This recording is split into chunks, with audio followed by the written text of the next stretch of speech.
Hello नमस्कार दोस्तों। आज की इस वीडियो में हम स्टार डेल्टा स्टार्टर क्या होता है और इससे जुड़े हुए काफ़ी सारे इंटरव्यू के सवाल जो कि लगभग हर इंटरव्यू में पूछे जाते हैं उनके बारे में डिटेल में बात करने वाले हैं। दोस्तों यह वीडियो उन सभी लोगों के लिए काफ़ी ज़्यादा इंपॉर्टेंट होने वाली है जो कि किसी इंडस्ट्री में वर्क करते हैं और उनको वायरिंग समझने में काफ़ी ज़्यादा प्रॉब्लम होती है, या फिर वो लोग जो अभी इंडस्ट्री के कोई भी इंटरव्यू देने के लिए जा रहे हैं उन सभी लोगों के लिए यह वीडियो काफ़ी ज़्यादा इंपॉर्टेंट होने वाला है। तो चलिए दोस्तों, बिना ज़्यादा टाइम वेस्ट किए आज की इस वीडियो को हम शुरू कर लेते हैं। तो चलिए दोस्तों, हमारे सबसे पहले सवाल की तरफ बढ़ते हैं जो कि है एक स्टार्टर क्या होता है। दोस्तों देखिए, हमारी जितनी भी मोटर होती है, चाहे वह सिंगल फेज की मोटर है या फिर 3 फेज की मोटर है, उसको स्टार्ट करने के लिए हमें एक स्टार्टर की रिक्वायरमेंट होती है। यानी कि जितनी भी मोटर होती है उन सभी को स्टार्ट करने के लिए हमें स्टार्टर की जरूरत होती है। अब दोस्तों आप सभी के मन में सवाल आएगा कि आखिर मोटर को स्टार्ट करने के लिए हमें स्टार्टर की रिक्वायरमेंट क्यों पड़ती है। तो देखिए दोस्तों, इसका सिंपल सा जवाब यह है कि जब आपकी मोटर स्टार्ट होती है तब स्टार्टिंग में वह बहुत ज्यादा मात्रा में करंट लेती है। यानी कि आपकी मोटर अगर 2 एम्पियर या फिर 5 एम्पियर नॉर्मल कंडीशन में करंट लेती है, तो जब वह मोटर स्टार्ट होती है तो स्टार्टिंग में वह 50 एम्पियर या फिर 100 एम्पियर तक भी करंट ले सकती है। डिपेंड करता है कि आप मोटर को कितने लोड पर चला रहे हैं। अब दोस्तों, अगर इतनी ज्यादा मात्रा में आपकी मोटर करंट लेगी तो हम सभी को पता है कि मोटर की वाइंडिंग जो है वो जल जाएगी। यानी कि अगर इतनी ज्यादा मात्रा में हमारी मोटर करंट लेती है तो उसकी वाइंडिंग जल जाती है। अब आप सभी लोगों का सवाल आएगा कि आखिर मोटर जब स्टार्ट होती है तो इतनी ज्यादा करंट क्यों लेती है और बाद में वो नॉर्मल कंडीशन पे कैसे आ जाती है। यानी कि नॉर्मल कंडीशन पे जो 5 एम्पियर करंट ले रही है तो वो वापस इतना कम करंट क्यों लेने लग जाती है। तो दोस्तों अगर हम इस जवाब पे जाएंगे तो ये वीडियो काफी ज्यादा लंबा हो जाएगा और हम हमारे सारे इंटरव्यू के क्वेश्चन इसमें कवर नहीं कर पाएंगे। तो इस बात में हम किसी और वीडियो में बात कर लेंगे। इस वीडियो में हम बस इतना सा बात कर लेते हैं कि अगर यह सवाल आपसे इंटरव्यू में पूछा जाए तो आपको क्या जवाब देना है। आपको सिंपल सा यह जवाब देना है कि स्टार्टर मोटर को स्टार्ट करने के लिए यूज होता है। चाहे मोटर सिंगल फेज की हो या 3 फेज की हो, जब उसे स्टार्ट किया जाता है तो वह स्टार्टिंग में बहुत ज्यादा करंट लेती है। उस स्टार्टिंग करंट को हम इनरश करंट कहते हैं। उस स्टार्टिंग करंट को हम इनरश करंट कहते हैं। इस इनरश करंट को या स्टार्टिंग करंट को कम करने के लिए ही हम मोटर का स्टार्टर को यूज करते हैं। अब दोस्तों यहाँ पे मैं आपके सामने कुछ इमेज भी लगा दूंगा। ये स्टार्टर आपने नॉर्मली कहीं ना कहीं तो जरूर देखे होंगे। तो दोस्तों आपको हमारा पहला सवाल क्लियर हो चुका है कि स्टार्टर क्या होता है। स्टार्टर हमारी मोटर को स्टार्ट करने के लिए होता है, चाहे वह हमारी मोटर सिंगल फेज की है या मोटर हमारी 3 फेज की है। उसको स्टार्ट करने के लिए हम जिस डिवाइस का उपयोग करते हैं उसे ही हम स्टार्टर कहते हैं। उदाहरण के लिए आपने आपके घरों में जो मोटर देखी है उसके पास में एक बटन लगा रहता है। उस बटन को जब आप दबाते हो तो आपकी सिंगल फेज की जो मोटर है वो स्टार्ट हो जाती है। यानी कि इस बटन को भी हम एक स्टार्टर की तरह ले सकते हैं। तो आपको जवाब सिंपल सा क्लियर हो गया कि मोटर को स्टार्ट करने के लिए जो डिवाइस यूज होती है उसे हम स्टार्टर कहते हैं। स्टार्टर क्यों लगाते हैं? क्योंकि जब मोटर स्टार्ट होती है तो स्टार्टिंग में वह बहुत ज्यादा करंट लेती है। उस करंट को हम इनरश करंट कहते हैं। उस इनरश करंट को कम करने के लिए ही हम स्टार्टर का उपयोग करते हैं।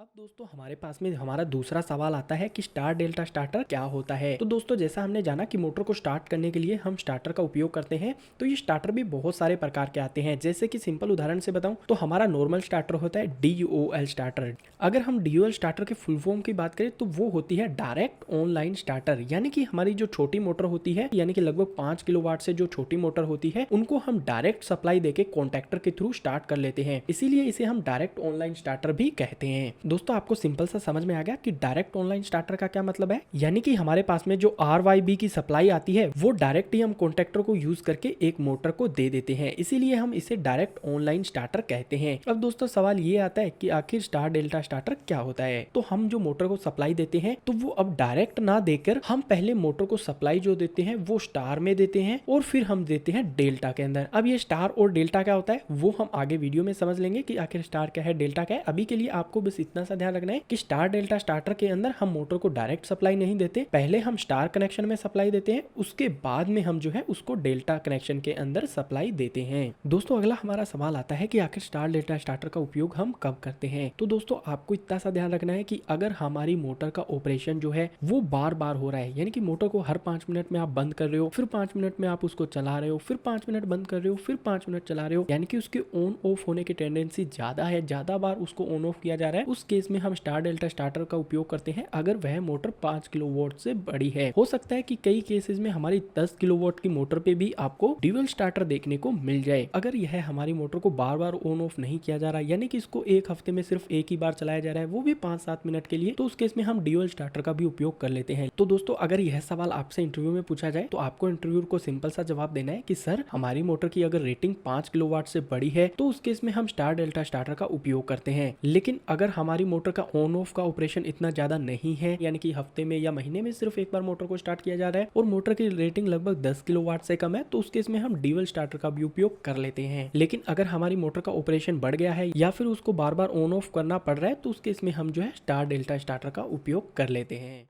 चलिए दोस्तों अब हमारे अगले सवाल पे बढ़ते हैं कि स्टार और डेल्टा कनेक्शन में क्या अंतर होता है। तो दोस्तों देखिए हमारी जो 3 फेज की मोटर होती है उसमें हम 3 फेज देते हैं। एक देते हैं हम रेड फेज, एक देते हैं हम येलो फेज और एक देते हैं हम ब्लू बेस यानी कि RYB। तो दोस्तों देखिए हमारा जो सवाल था वो था कि स्टार कनेक्शन और डेल्टा कनेक्शन में क्या अंतर होता है। तो दोस्तों देखिए हमारे पास में क्या प्रॉब्लम आ रही थी कि जो हमारी मोटर थी वो स्टार्टिंग में बहुत ज्यादा यानी कि लगभग 50 एम्पियर या फिर 100 एम्पियर के आसपास में करंट ले रही थी। हमें ये जो स्टार्टिंग में मोटर इतना ज्यादा करंट ले रही थी इसे ही कम करना था। तो हम क्या करते हैं, पहले मोटर को स्टार में चलाते हैं, उसके बाद में हम मोटर को चलाते हैं डेल्टा के अंदर। अब दोस्तों देखिए क्या होता है, जब हम मोटर को स्टार के अंदर चलाते हैं तो उस केस में क्या होता है, तो दोस्तों ये हमारी मोटर की 3 फेज की वाइंडिंग है। स्टार कनेक्शन में हम क्या करते हैं कि ये जो हमारी मोटर है इसमें यहाँ पे फेज और यहाँ पे न्यूट्रल, इसमें यहाँ पे येलो फेज और इसमें यहाँ पे न्यूट्रल, इसमें यहाँ पे ब्लू फेज और इसमें यहाँ पे न्यूट्रल, यानी कि एक जो वाइंडिंग है ना उसके अंदर हम सिर्फ एक ही फेज दे रहे हैं। तो यहाँ पे क्या हुआ, एक वाइंडिंग को हमें सिर्फ 220 वोल्टेज दिया है। देखिए 3 फेज में क्या होता है, हमारी मोटर पर 3 वाइंडिंग होती है ना। ये हमारी 3 वाइंडिंग है। एक वाइंडिंग पे हमने क्या किया, सिर्फ एक फेस जोड़ा और एक न्यूट्रल सप्लाई को जोड़ दिया, है ना। तो मोटर को क्या हुआ, एक वाइंडिंग पर हमें सिर्फ 220 वोल्टेज मिला। तो स्टार कनेक्शन में क्या हुआ, सिर्फ हमें एक मोटर को 220 वोल्ट दिया है, यानी कि वोल्टेज को हमने कम कर दिया है। हमने सिर्फ 220 वोल्टेज दिया है, जबकि आपको पता है कि 3 फेज सप्लाई कितने की आती है, 440 वोल्ट या फिर 420 वोल्टेज के आसपास में आती है। हमने क्या किया, हमारी जो मोटर है उसके वोल्टेज को कम कर दिया। अब दोस्तों आप बोलेंगे कि वोल्टेज कम करने से क्या हो गया, तो दोस्तों देखिए वोल्टेज कम करने से हमारा ये फायदा हो गया कि हमारी जो मोटर स्टार्टिंग में 50 एम्पियर करंट ले रही थी, 100 एम्पियर करंट ले रही थी, वो घटकर अब कितनी हो जाएगी, वो हो जाएगी हमारी 1/3 टाइम, यानी कि 1/3 गुना। यानी कि मोटर अगर स्टार्टिंग में 100 एम्पियर करंट ले रही थी तो अब अगर हमने वोल्टेज कम कर दिया तो अब मोटर सिर्फ कितना करंट लेगी, वो लेगी 33.33। यानी कि मोटर अगर स्टार्टिंग में 100 एम्पियर करंट ले रही थी तो अब कितना लेगी, 33 क्यों लेगी, क्योंकि हमने जो हमारे 3 फेज के 440 वोल्ट थे उसको कम कर कितना कर दिया, 220 वोल्टेज कम कर दिया। अब दोस्तों आप बोलेंगे कि क्या हम पूरे ऑपरेशन में मोटर को सिर्फ 220 वोल्टेज यानी कि कम वोल्टेज पर ही रखेंगे। जी नहीं दोस्तों, हमने जाना था कि हमारी मोटर सिर्फ स्टार्टिंग में 500 एम्पियर करंट ले रही थी, बाद में तो ये नॉर्मल कंडीशन पे आ जाती है, यानी कि 5 एम्पियर 10 एम्पियर पर आ जाती है। अब जब हमारी मोटर स्टार्ट हो गई, यानी कि उसने लगभग अपनी 70 से 80% स्पीड जब पकड़ लेती है ना मोटर, उसके बाद में हम मोटर को डेल्टा पे शिफ्ट कर देते हैं। डेल्टा पे क्यों शिफ्ट किया, क्योंकि अब हम डेल्टा के अंदर मोटर को फिर से 440 वोल्टेज देने लग गए। अब दोस्तों आप सभी लोगों का यहाँ पर यह सवाल आएगा कि आखिर हम यह स्टार डेल्टा स्टार्टर कनेक्शन कर ही क्यों रहे हैं, क्यों हम बार बार मोटर को स्टार में चला रहे हैं, कभी डेल्टा में चला रहे हैं। तो दोस्तों देखिए इसका सिंपल सा कारण यह है कि जब आप मोटर को स्टार पे चलाते हो ना, तो स्टार में हम मोटर को कम वोल्टेज देते हैं, यानी कि 220 वोल्टेज देते हैं, और जब मोटर को डेल्टा में चलाते हो तो मोटर को आप देते हो 440 वोल्ट। अगर हम मोटर को हमारे कम वोल्टेज देंगे तो उससे होगा ये कि हमारी जो मोटर है ना वो कम पावर पे चलेगी, यानी कि अगर आपकी मोटर जो है वो 4 HP की मोटर थी तो अब वो 4 HP की नहीं बचेगी, यानी कि वो 4 HP जितना आपको पावर नहीं देगी, वो आपको कम पावर देगी। लेकिन वहीं पे अगर आप डेल्टा पे मोटर को चलाते हो, जो आपकी 4 HP की मोटर है वो लगभग आपको 4 HP की पावर देगी। हमने बस स्टार कनेक्शन इसलिए किया था कि मोटर की जो स्टार्टिंग 50 एम्पियर 100 एम्पियर करंट है वो एक बार कम हो जाए। जैसे ही मोटर स्टार्ट हो जाए, बाद में मैं वापस अपनी मोटर को डेल्टा पे ले आऊंगा और उसको 440 वोल्ट दूंगा और मुझे उससे जितनी पावर मिलनी थी वो मुझे मिल जाएगी। उम्मीद है दोस्तों आपको समझ में आ गया होगा कि स्टार कनेक्शन और डेल्टा कनेक्शन में क्या अंतर है। अब दोस्तों सिंपल से शब्दों में हम जान लेते हैं कि आखिर स्टार कनेक्शन कैसे करते हैं और डेल्टा कनेक्शन को कैसे किया जाता है। तो दोस्तों अब देखिए स्टार कनेक्शन और डेल्टा कनेक्शन कैसे करते हैं। दोस्तों ये देखिए, ये है हमारी मोटर की वाइंडिंग, ये हमारा स्टार कनेक्शन बनेगा और ये हमारा डेल्टा कनेक्शन बनेगा। स्टार कनेक्शन बनाने के लिए आपको सिंपल सा क्या करना है कि आपकी जो मोटर का एक वाइंडिंग है उस पे आपको लाके एक फेस दे देना है, यानी कि आपको यहाँ पे लाके रेड फेस दे देना है, यहाँ पे लाके आपको येलो फेस दे देना है और यहाँ पर लाकर आपको एक ब्लू फेस दे देना है। उसके बाद में आपकी जो वाइंडिंग है उसके नीचे नीचे वाले सिरों को आपको क्या करना है, उन तीनों सिरों को आपस में शॉर्ट कर देना है, यानी कि आपस में उनको जोड़ देना है। तो दोस्तों देखिए क्या हुआ, हमारी इस मोटर को यहाँ पे आपका रेड फेस मिल गया। यहाँ पे ये जो कनेक्शन है इसे हम स्टार पॉइंट बोलते हैं या फिर इसे हम न्यूट्रल पॉइंट भी बोल देते हैं। अब दोस्तों देखिए जैसा कि हमने बताया था कि इस मोटर को हमने यहाँ पे रेड यानी कि एक फेस वायर और यहाँ पे एक न्यूट्रल वायर से जोड़ दिया है। अब इस केस में क्या होगा, हमारी मोटर को सिर्फ एक वाइंडिंग पे सिर्फ 220 वोल्टेज मिलेगा। वहीं अगर आपको डेल्टा कनेक्शन करना है तो आपको क्या करना होगा, यहाँ पे सेम, यहाँ पे आपको रेड फेस देना है, यहाँ पे आपको येलो फेस देना है और यहाँ पे आपको लाकर ब्लू फेस दे देना है। अब यहाँ पे नीचे देखिए दोस्तों क्या होगा, यहाँ पे दोस्तों देखिएगा थोड़ा सा ट्रिकी पार्ट रहता है। यहाँ पर आपको इस मोटर को दो फेस देना है, यानी कि हमें इस मोटर को 440 वोल्ट देना है ना, तो यहाँ पे हम क्या करेंगे, यहाँ पे हम दूसरा फेस यानी कि येलो फेस और यहाँ पे क्या करेंगे, यहाँ पे हम ब्लू फेस और यहाँ पे हम क्या करेंगे, यहाँ पे हम रेड फेस को लाकर जोड़ देंगे। तो इससे क्या हुआ दोस्तों, 220 मोटर को यहाँ पे मिल गया और 220 आपको यहाँ पे मोटर को मिल गया। तो ये क्या हो गया, लगभग हमारा 440 वोल्ट हो जाए। दोस्तों ये एक रफ कैलकुलेशन था, इसको हम ऐसे ही नहीं जोड़ देते डायरेक्ट, इसको हम एक वेक्टर कैलकुलेशन से करने, बस मैंने आपको एग्जांपल के लिए बताया था कि कैसे मोटर को आप स्टार कनेक्शन और डेल्टा कनेक्शन में जोड़ते हो। आपको सिंपल सा क्या करना है, आपकी जो भी वाइंडिंग है,